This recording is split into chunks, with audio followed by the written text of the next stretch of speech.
الحمد لله رب العالمين الرحمن الرحيم مالك يوم الدين إياك نعبد وإياك نستعين اهدنا الصراط المستقيم صراط الذين أنعمت عليهم غير المغضوب عليهم ولا الضالين.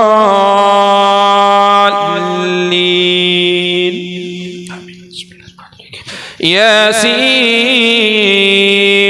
والقرآن الحكيم إنك لمن المرسلين على صراط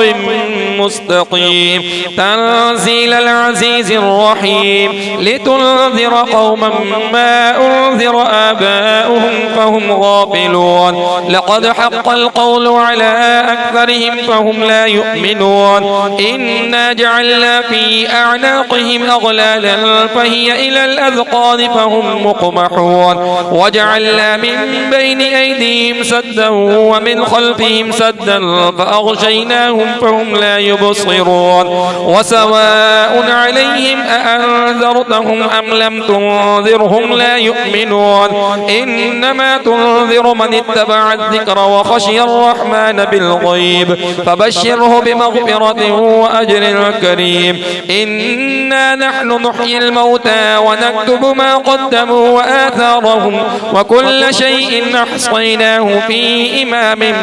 مبين واضرب لهم مثلا أصحاب القرية إذ جاءها المرسلون إذ أرسلنا إليهم اثنين فكذبوهما فعززنا بثالث فقالوا إنا إليكم مرسلون قالوا ما أنتم إلا بشر مثلنا وما أنزل الرحمن من شيء إن أنتم إلا تكذبون قالوا ربنا يعلم إنا إليكم لمرسلون وما علينا إلا البلاغ المبين قالوا إنا تطيرنا بكم لئن لم تنتهوا لنرجمنكم وليمسنكم منا عذاب أليم قالوا طائركم معكم أئن ذكرتم بل أنتم قوم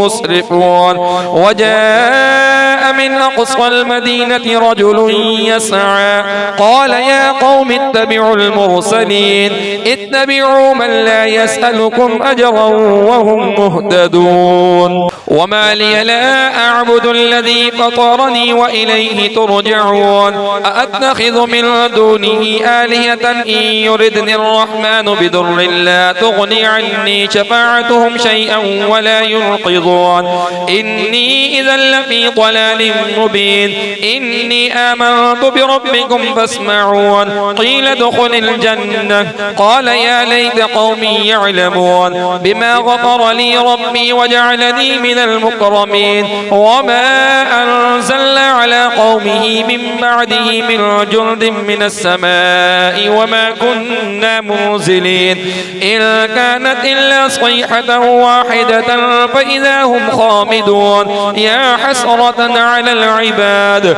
ما يأتيهم من رسول إلا كانوا به يستهزئون ألم يروا كم أهلكنا قبلهم من القرون أنهم إليهم لا يرجعون وإن كل لما جميع لدينا محضرون وآية لهم الأرض الميتة أحييناها وأخرجنا منها حبا فمنه يأكلون وجعلنا فيها جنات من نخيل وأعناب وفجرنا فيها من العيون ليأكلوا من ثمره وما عملته أيديهم أفلا يشكرون سبحان الذي خلق الأزواج كلها مما تنبت الأرض ومن أنفسهم ومما لا يعلمون وآية لهم الليل نسلخ منه النهار فإذا هم مظلمون والشمس تجري لمستقر لها ذلك تقدير العزيز العليم الحمد لله رب العالمين الرحمن الرحيم مالك يوم الدين إياك نعبد وإياك نستعين اهدنا الصراط المستقيم صراط الذين أنعمت عليهم غير المغضوب عليهم ولا الضالين.